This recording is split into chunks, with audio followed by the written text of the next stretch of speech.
स्वागत आप सभी का आपकी अपने न्यूटन केमिस्ट्री क्लासेस में। तो आज हम जो बात करने वाले हैं वो बात करेंगे अपने डी ब्रोगली पर, ठीक है। तो जो डी ब्रोगली थे, एक साइंटिस्ट थे, उन्होंने एक हाइपोथेसिस दी थी, उसके अकॉर्डिंग हम आज बात करने वाले हैं। देखो, जब तुम्हें पता है कि जो बोर का मॉडल आया था वो उस टाइम पर काफ़ी मतलब नाम में रहा था, हुआ ये कुछ टाइम के बाद में उसको भी मतलब वो जो है फेल हो गया, तो खारिज कर दिया गया था। उसके बाद तो वैज्ञानिक लोगों में अफरा तफरी मच गई थी कि अब ये चक्कर क्या है भाई, मात्रा क्या है क्या एटम। तो उसके बाद ना ये आए थे डी ब्रोगली, और डी ब्रोगली ने बोला कि भैया अगर तुम्हें बात मानूं तो तुम्हें एक बात बताएं कि क्या। उन्होंने बोला कि जो मैटर है ना, इसके अंदर भी ना टू टाइप्स का नेचर होता है। जैसे कि तुमने पहले ही पढ़ रखा है, तुम लोगों ने डिस्कवरी कर रखी है ऑलरेडी पहले से कि इलेक्ट्रॉन के अंदर टू टाइप्स नेचर होता है, जो उसकी नेचर है वो टू टाइप्स की होती है, वेव और पार्टिकल्स। तो सेम उन्होंने बोला कि मैटर जो है ना, उस मैटर के अंदर भी टू टाइप्स की नेचर होता है, वो भी कौन से, वेव और पार्टिकल्स। तो अब तमाम सारे वैज्ञानिक थे, उन्होंने बोला कि भाई हम कोई बात कैसे मान लें। तो उन्होंने बोला कि मेरे पास कुछ प्रूफ भी हैं, तो चलो मैं तुम्हें दिखाता हूँ वो प्रूफ क्या है। और उन्होंने वो ड्राइव करके दिखाया था, बाकायदे फॉर्मूला है। तो साइंटिस्ट लोग बोले अच्छा तुम्हारे मतलब ये है कि हम लोग अगर चल रहे हैं, मतलब हम भी तो मैटर है ना, अगर हम लोग चल रहे हैं या जो भी थिंग्स हैं उन सब का एक वेव होता है, हमें तो दिखता ही नहीं। तो उन्होंने बोला कि दिखेगा नहीं तुम लोगों को, जितना जिस बॉडी का मास हाई होगा उसकी जो वेव है ना वो उतनी कम बनेंगी, तुम्हें दिखेगी नहीं, वो होती है इनविजिबल होती हैं, तुम्हें वो दिखेंगे नहीं, और दिखेंगे नहीं तो तुम देख कैसे पाओगे, समझ रहे हो। लेकिन हाँ, अगर तुम लोग एक यूवी चश्मा वगैरह आते हैं, गूगल्स जो आते हैं यूवी के, तुमने देखा होगा शायद, जो नाइट विजन में जो काम आते हैं, देखा हो तुमने, डिस्कवरी चैनल जो होते हैं ना, तो उसमें दिखाए जाते हैं, वो तो नीले नीले कुछ करके दिखाई देता है, जो पूरा जो सिस्टम है उससे वेव देख सकते हैं। लेकिन अभी तुम लोग अपनी आंखों से डायरेक्ट नहीं देख सकते वेव को। तो फिर उन्होंने क्या बताया था डी ब्रोगली ने, तो हम इसके ऊपर आज बात करेंगे। तो देखो क्या है डी ब्रोगली हाइपोथेसिस, ठीक है। तो ये हाइपोथेसिस है किसकी, है डी ब्रोगली की। तो ये कौन है, डी ब्रोगली हाइपोथेसिस है, ठीक है। तो अभी इसके अंदर क्या है कि देखो, अभी क्या है कि उन्होंने बोला कि जो मैटर ना इसके अंदर भी क्या होता है, टू टाइप्स का नेचर होता है। तो dual nature of matter, matter जो है वो टू टाइप, मतलब उसके अंदर जो नेचर है वो टू टाइप्स का होता है। ये साइंटिस्ट हैं लुइस डी ब्रोगली, ठीक है। तो डी ब्रोगली ने क्या बोला कि इनके अंदर ना टू टाइप्स का नेचर है, एक पार्टिकल्स नेचर और दूसरा वेव नेचर, ठीक है। उन्होंने क्या करा कि दोनों के बीच में एक रिलेशन निकाल के बता दिया कि लो ये है। अब देखो आइंस्टीन जो है ना, आइंस्टीन ने क्या बताया था, Einstein suggested that light has dual nature, particles nature and wave. अब जैसे कि लाइट के अंदर टू टाइप्स के नेचर है, वैसे ही सेम मैटर के अंदर भी नेचर होता है टू टाइप्स का, वेल एज वेव नेचर, ठीक है। ये डी ब्रोगली हाइपोथेसिस है। उन्होंने बोला कि जो कोई मास बॉडी ना जब ऐसे मतलब मूव कर रही है तो साथ में उसकी वेव भी बनती है, ठीक है, साथ में क्या बनती है, उसकी वेव बनती है, देखो। तो ये है डी ब्रोगली हाइपोथेसिस। इसका फॉर्मूला है lambda equal to h upon p. अब यहाँ पी कौन है, पी मतलब होता है momentum, wave associated with moving particles. तो यानी कि जो पार्टिकल्स है ना, जब वो चल रहा है ना तो उसके साथ में वेव बनती है, क्या बने, उसकी वेव बन रही है, ठीक है। तो wave associate with moving particles, ठीक है। जब पार्टिकल चलेंगे तो उनके साथ साथ में वेव भी बनती है, क्लियर। अब ये फॉर्मूला आया कहां से, how, lambda equal to h upon p आया कहां से, तो ये ड्राइव हुआ था आइंस्टीन के फॉर्मूले से, देखो। अब यहाँ पे प्लांक जो इक्वेशन है वो क्या है, ई बराबर एच सी बटे लैम्डा थी, और ऐसे ही आइंस्टीन के इक्वेशन है E equal to m c square, पता होगा। अब ये भी ई है और ये भी ई है, दोनों ही एनर्जी हैं, दोनों कर दो इक्वल इक्वल, ठीक है। अब यहाँ इक्वल कर दिया जाएगा, दोनों का कर दिया हमने, इक्वल कर दिया। अब यहाँ सी से सी कैंसिल आउट हो जाएगी, एक यहाँ स्क्वायर में। जब उसके बाद हम यहाँ लैम्डा पता करेंगे तो क्या आएगा अपना, एच सी बट्टे लैम्डा, ठीक है, एच सी बट्टे लैम्डा, ये इधर आ जाएगा और ये सारी चीज इधर आ जाएंगी, और सी से सी कट चुका है, इसीलिए फॉर्मूला बन गया lambda equal to h upon m b. तो ये जो फॉर्मूला वो किसने बनाया था, वो डी ब्रोगली ने बनाया था। लेकिन बनाया कहाँ से था, वो इन्हीं साइंटिस्ट के दो फॉर्मूलों को उन्होंने मैच करा दिया, ठीक है। तो ये फॉर्मूला यहाँ पे बन के आ चुका है। By same analogy de Broglie propose, तो उन्होंने प्रपोज कर दिया, मतलब दे दिया था उन लोगों ने। अभी किसके लिए, फॉर मैटर के लिए, lambda equal to h upon m b, ये मैटर के लिए। अब देखो एम बी जो है वो क्या होता है मोमेंटम, उसे हम क्या लिखते हैं पी से लिख देते हैं उसको, ठीक है। पी इक्वल टू क्या होता है मोमेंटम, तो फॉर्मूला बनता है lambda equal to h upon m b से क्या बन गया एच अपॉन पी, तो दोनों एक ही चीज है, अलग अलग नहीं है, ठीक है। अच्छा अब ये पी कौन है, पी मतलब मोमेंटम ऑफ पार्टिकल्स, पार्टिकल का क्या है ये मोमेंटम है, और एम मतलब क्या है मास ऑफ पार्टिकल्स, और वी मतलब वेलोसिटी ऑफ पार्टिकल्स, और एच कौन है प्लैंक कांस्टेंट है, दोनों से मिलकर बनाया था अभी, तो ये वही प्लैंक कांस्टेंट है। और प्लैंक कांस्टेंट में तुम्हें वैल्यू बता चुका हूँ ऑलरेडी पहले से 6.626 10 टू द पावर माइनस 34, याद रखना इस चीज को, ठीक है। अच्छा अब ये ग्राफ है डी ब्रोगली वेवलेंथ, ठीक है। एच अपॉन जो lambda equal to h upon p है, ये उसके बीच में ग्राफ बना हुआ है, तो लैम्डा और पी के बीच में ग्राफ बनाते हैं तो ये कुछ कर्व टाइप बनता है, ठीक है। ग्राफ है ये, ध्यान रखना इसको। चलो अभी आगे देखते हैं। अब ये रिलेटिव मास है, कौन है ये रिलेटिव मास, तो रिलेटिव मास का भी फॉर्मूला है small m equal to m naught upon under root में 1 माइनस वी अपॉन सी का होल स्क्वायर, ठीक है। अब यहाँ पे कौन क्या चीज है वो तुम्हें बता दिए गए, वी इक्वल टू यहाँ पे कौन है वेलोसिटी विद, अब ये किसकी ऑब्जर्वेशन, जो तुम लोग ऑब्जर्व होगी ना जो वो वेलोसिटी है किसी पार्टिकल्स की, और सी कौन है वेलोसिटी ऑफ लाइट, तुम लोगों को पता ही अच्छे से, ठीक है। और एम मतलब कौन है डायनामिक मास, जो मास है वो चीज है, और जो चल रहा है मतलब मोशन वगैरह में होगा जो वो मास है, और ये एम नॉट कौन है रेस्ट मास है, जो रेस्ट में होगा मास, ठीक है। अब यहाँ पे एम नॉट इक्वल टू अगर एम जो एम नॉट वो है वो क्या चीज है मास है रेस्ट वाला, लेकिन होगा क्या उसका, जब देखो यहाँ पे हम निकालना चाहें ये है, इसको हम क्रॉस इंटू कर देंगे इसका ऐसा करके, तो एम नॉट निकल आएगा उसमें इंटू कर देंगे तुम, तो ये वही यहाँ पे बनाया गया है, ठीक है, कोई दिक्कत होगी नहीं। अब यहाँ पे क्या है कि v और c अगर बराबर हो जाए, तो अगर बराबर हो गए तो फिर क्या होगा m जो नॉट है वो जीरो हो जाएगा, m naught equal to zero, क्योंकि सी तब जीरो तो पूरे सिस्टम जीरो, ये जीरो तो पूरे जीरो हो जाएगा ये, तो rest mass of photon is zero हो जाएगा, ठीक है। डेविसन एंड जर्मन एक्सपेरिमेंट है, तो ये एक्सपेरिमेंट हुआ था जर्मन का, जर्मन में मतलब हुआ था एक्सपेरिमेंट, ये हुआ है देखो, तो experiment verification of de Broglie production, तो ये डी ब्रोगली ने जो हाइपोथेसिस दी थी ये उनके एक्सपेरिमेंट से प्रूफ हो गया था, वेरीफाई हो गया था ये, ठीक है। If was observe that an electron beam undergoes diffraction, ठीक है, और डिफ्रैक्शन तुम लोगों को पता ही है। अब ये देखो wavelength of a ball and electron, अब एक एग्जांपल है देख लो, तो ये डी ब्रोगली वेवलेंथ क्या है, फॉर्मूला क्या है इसका lambda equal to h upon m b है, तो यहाँ पे कौन है क्रिकेट बॉल है, उसका मास है मान लो कि 150 ग्राम का है, और वी इसका कितना है 25 मीटर पर सेकंड है, हमें उसकी लैम्डा अगर निकालना है तो ये फॉर्मूले हम रख देंगे यहाँ पे, तो एच की वैल्यू आ गई, और एम तो मैं ये दिया हुआ है मास जो है ग्राम में से किलोग्राम में छीन कर लेंगे, और वी तुम्हारे पास यहाँ जैसे सॉल्व करोगे तो lambda equal to 1.767 10 to the power minus 34 हो गया। अच्छा ऐसे इलेक्ट्रॉन का मास हम लोगों को पता ही, स्पीड उसकी तुम्हें मेजर कर दी दे दी गई है, कैलकुलेशन करोगे तो सेम यहाँ पे आ जाएगा, ठीक है, ठीक है। चलो आगे देखते हैं।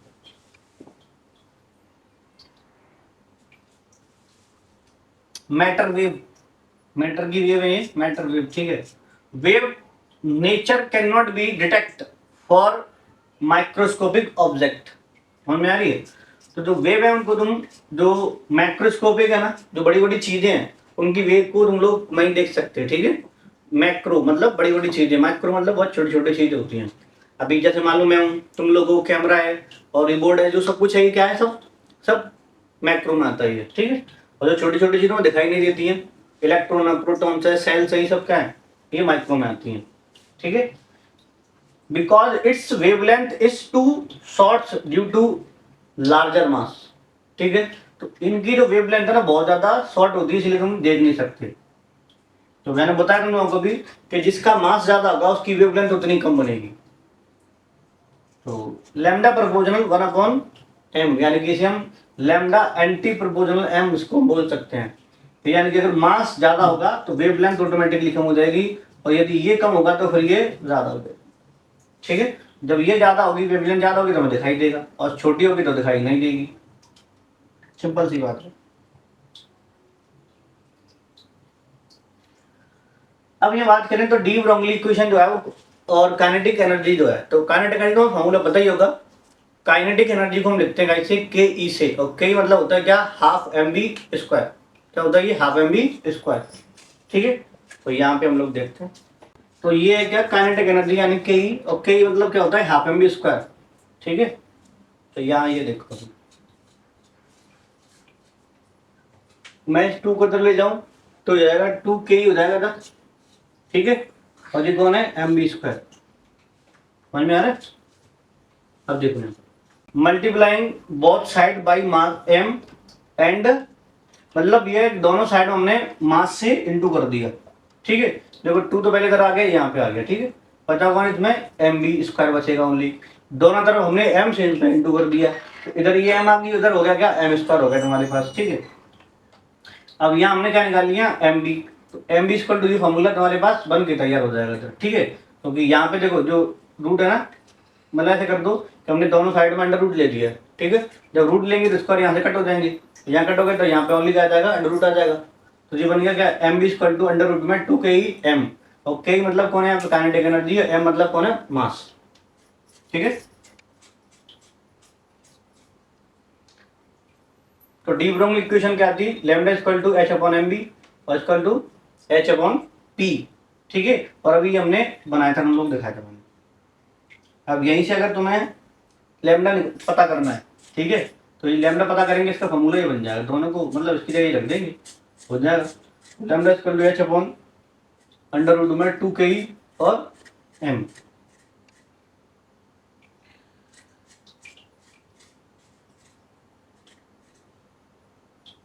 ये वही है। ठीक है,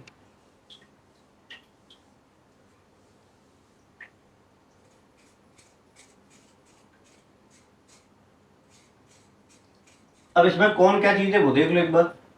तो जो लैम्डा वो क्या है, वो वेवलेंथ है, मास यानी कि एम क्या है, वो मास है, मास ऑफ चार्ज पार्टिकल्स, इसके ऊपर चार्ज होगा। और क्यू कौन है यहाँ पे, चार्ज, चार्ज दोनों पार्टिकल्स, और एच कौन है यहाँ पे, प्लैंक कांस्टेंट है। ठीक है, इसमें यहाँ पे कौन क्या चीज है वो तुम्हें सब देख जाएगा जब देखो होंगे। ये इलेक्ट्रॉन्स की वेव है, फॉर्मूला वही है, पहले बता चुका हूँ, पहली वाली वीडियो देखिए तो समझ में आ जाएगा ये, अगर नहीं देखी ना तो जरूर जाकर देख लें पहले, जिससे कि तुम्हें आगे के टॉपिक जितने भी सारे कवर अप हो जाएं, क्लियर हो जाएं तुम्हें एकदम। ठीक है, तो उनको पहले जरूर जाकर देख लेना अच्छे से।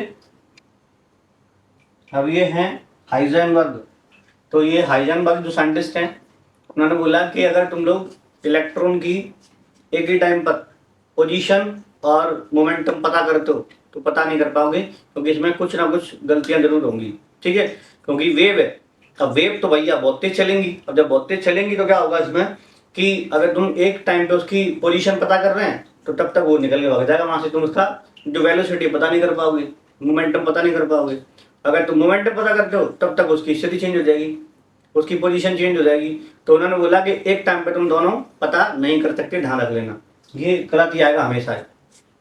एक टाइम पर कोई एक चीज पता कर सकते हो, लेकिन दोनों चीजें एक टाइम पर ज्ञात करना ये पॉसिबल नहीं है। ठीक है, ये बताया किसने, हाइजेनबर्ग ने। Exact position and momentum of a microscopic particles can not be determined stimulation. तो बताया तुम लोगों को, यानी कि एग्जैक्ट जो पोजीशन है और उसका जो मोमेंटम है वो तुम पता नहीं कर सकते सेम टाइम पर। ठीक है, तो ये हाइजेनबर्ग है, फोटो देख लो बाबा जी की। ठीक है, ये इनका फॉर्मूला है। तो डेल्टा एक्स यानी इसकी क्या पोजीशन है, और पी क्या चीज है यहाँ पे, वो मोमेंटम है। तो इक्वल यानी ग्रेटर देन एच अपॉन 4 पाई। समझ में आ रही है।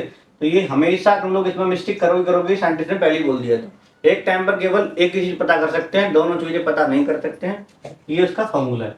ठीक है, तो यहाँ जो पी है, पी में, पी मतलब कौन है यहाँ पे, मोमेंटम है, और पी मतलब क्या होता है, एम वी, और वी मतलब डिफरेंस दोनों v का, अभी की वेलोसिटी और बाद की वेलोसिटी, वो चीज है। तो h/4 बन गए, ठीक है। अब यहाँ पे जो डेल्टा एक्स है वो क्या चीज है, अनसर्टेनिटी इन पोजीशन, यानी कि पोजीशन में क्या ये मिस्टेक्स जो आएंगी, मतलब तो ये अनसर्टेनिटी ये है किसमें, पोजीशन में। और ये कौन है, मोमेंटम में। m कौन है, मास ऑफ पार्टिकल्स, और v कौन है, वेलोसिटी में, ठीक है। तो अनसर्टेनिटी क्या ये in velocity. Principle of optics तो ये है, इफ अ लाइट यानी कि वेवलेंथ लैम्डा जो है is used to locate the position of particles then, ठीक है। ये फॉर्मूला है जो तुम लोगों को पहले भी पता था, ठीक है।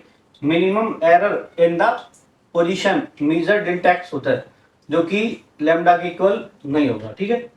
तो ये चीज बताएगी।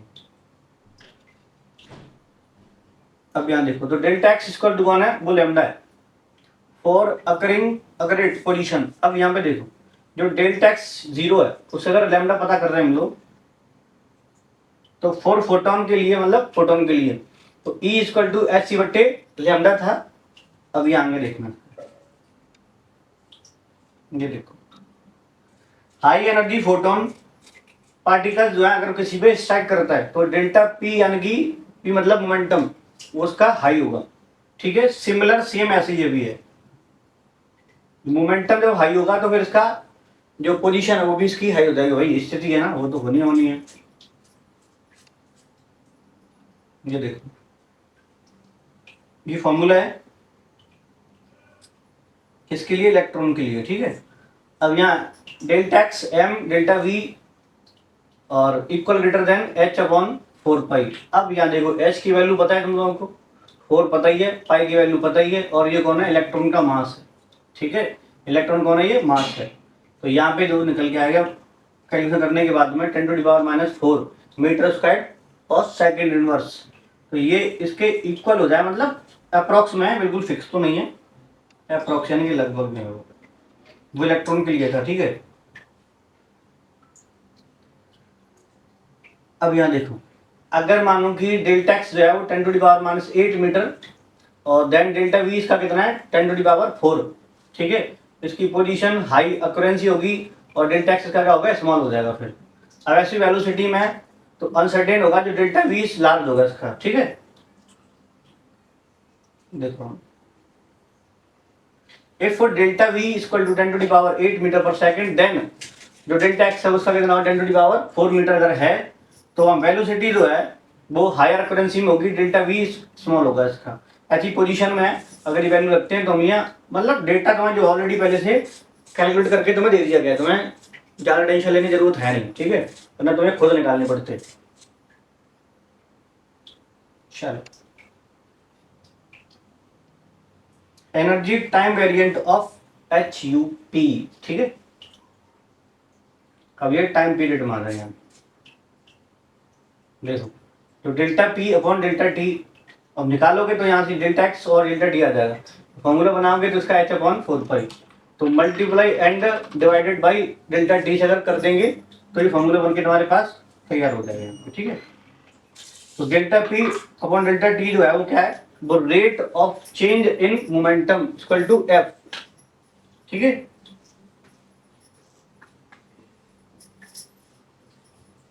अब ये तुम लोग को अभी बताया था, अब इसमें ये देख लो कि ये कौन है, तो डेल्टा ई कौन है, यहाँ पे एनर्जी है, अनसर्टेनिटी एनर्जी है, और डेल्टा टी जो है वो टाइम पीरियड है, ठीक है। Significant of the uncertainty principle, तो ये हैं, तो ये इसके सिग्निफिकेंट है, significance of the uncertainty principle, ठीक है। तो ये देखो, अभी एक एक करके तीनों को देख लेते हैं। Not an instrumental error, rather conceptual error, ठीक है। दूसरा इसमें कौन है, rules out the existence of definite path of electron, तो यानी कि इलेक्ट्रॉन जो है ना उसका कोई डेफिनेट पाथ नहीं होता है, वो एक सर्कल बना के चलता है, यानी कि वेव के फॉर्म में भी चल रहा होता है, ठीक है। अब ऐसे ही है, introduced concept of probability of finding the electrons, ठीक है। इससे हमें क्या मालूम चल जाएगा, इससे इलेक्ट्रॉन को मिलने की जो प्रोबेबिलिटी है वो हमें पता चल जाती है इससे, ठीक है। चलो देखते हैं फिर आगे। तो precious statement of position and momentum of an electron replace with a probability, ठीक है, और forms the basic of quantum mechanical model of atoms, ठीक है। तो ये इसकी क्या होना है, सिग्निफिकेंट है, याद रखना इनको, इंपॉर्टेंट है ये। तो लिमिटिंग ऑफ बोर मॉडल जो था वो ये नहीं बता पाए थे कि ये लाइट वगैरह से क्यों बनती है, स्पेक्ट्रम जो उसमें लाइन वगैरह कितनी आती हैं वो बता ही नहीं पाए थे बोर, इसीलिए उनका ये फेल हो गया था। तो लिमिटेशन ऑफ बोर मॉडल है, could not explain the line spectrum of atom containing more than one electron, ठीक है। तो स्पेक्ट्रम जो है वो कैसे बन रहा है तो वो बता नहीं पाए थे बिल्कुल भी। Could not explain the presence of duality to closely space, तो यानी कि जो लाइन तुम्हें दिख रही है इनके बीच में जो स्पेस बनना है वो क्यों बनना है, देखो यहाँ जूम करके दिखाया है, ठीक है। अब यहाँ तुम्हें इसमें तो नहीं दिख रहा होगा लेकिन यहाँ जूम करके दिखाएंगे तो तुम्हें दिखेगा। तो ऐसी लाइन क्यों बन रही थी वो बता ही नहीं पाए थे, कौन, बोर नहीं बता पाए थे, इसीलिए उनका जो है वो फेल हो गया था, ठीक है। ये लिमिटेशन ऑफ बोर मॉडल्स हैं, देखो, unavailable to explain the splitting of spectral line in the presence of magnetic field। तो वो जो मैग्नेटिक फील्ड जब होता है वहां पे तो जो स्पेक्ट्रम है वो और कैसे सेपरेट हो जाता है, उसमें जो लाइन है वो और दिखाई कैसे देती है वो बता ही नहीं पाए, कब, यानी कि मैग्नेट की जब प्रेजेंट होगी तब, ठीक है। ऐसे बोलते हैं क्या, जीमन इफेक्ट बोलते हैं, ध्यान रखना। अगर एग्जाम पूछ लेता है जीमन इफेक्ट क्या होता है तो ये जीमन इफेक्ट ध्यान रख लेना, ठीक है। And electric field Stark effect, अब इलेक्ट्रिक फील्ड मतलब क्या, यहाँ पे स्टार्क इफेक्ट है, ठीक है। तो जब वहां पे मैग्नेटिक फील्ड है और अगर इलेक्ट्रिक फील्ड है तो जो स्पेक्ट्रम वो लाइन में कैसे बट रहा है तो वो बता नहीं पाए थे, ठीक है। और दूसरा है अगला मतलब, no calculation was given for the particles of quantization of angular momentum, वो ये भी नहीं बता पाए थे, ठीक है। एंगुलर मोमेंटम वगैरह भी नहीं बता पाए थे वो। नेक्स्ट है unable to explain de Broglie concept and Heisenberg uncertainty principle, तो वो नहीं बता पाए थे, ये कॉन्सेप्ट जो है इन अपने आप दिए थे, अब जो हाइपोथेसिस इन लोगों ने दिए हैं डी ब्रोगली ने उसने, तो लेकिन इस चीज को बोर नहीं बता पाए थे, इसीलिए वो उनका फेल हो गया था, ठीक है। अब यहां से आता है कौन, क्वांटम मॉडल, कौन आता है यहाँ से, क्वांटम मॉडल, ठीक है, जो कि किसका है, वो श्रोडिंगर का, देखो श्रोडिंगर दिया था, देख लो। लेकिन इसको हम आगे डिस्कस करेंगे नेक्स्ट अगली वीडियो में। तो वीडियो पसंद आए लाइक करते हैं, चैनल सब्सक्राइब करते हैं, वीडियो को शेयर ज्यादा करें। अगर कोई भी वीडियो में अगर कहीं भी किसी भी हेडिंग में या किसी भी चीज़ में कोई डाउट हो तो मुझे कमेंट करके जरूर बता देना, ठीक है, जिससे जो तुम्हारा डाउट है वो अगली वीडियो में जरूर क्लियर कर दिया जाएगा, ठीक है। तो चलो फिर मिलता हूँ नई वीडियो के साथ, फिलहाल के लिए बता चाहता हूँ, बाय बाय।